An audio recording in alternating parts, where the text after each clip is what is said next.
Timber frame update on a brisk, bright, but overall beautiful morning.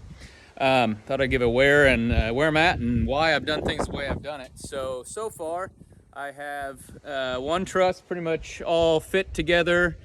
This is one of the ones that, as I said in an earlier video, will be up against the house. So I'm pretty confident that this half lap joinery is going to be plenty strong once it's sandwiched up against the house. Everything fit pretty well.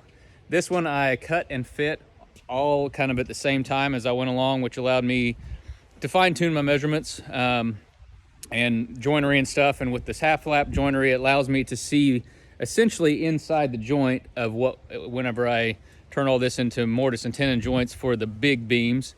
And probably most importantly, it allowed me to make over here a bunch of plywood patterns that make my layout and go a lot quicker, a lot more repeatable, easier as far as that goes.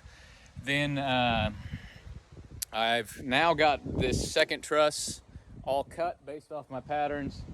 This afternoon I'm hoping to get around to dry fitting this, make sure everything lines up. If that all goes well, then I will move over to the big beams, and I'm hoping to get started on some of these things this afternoon. That's where the real fun's going to start, dealing with flipping those things over and cutting some mortises.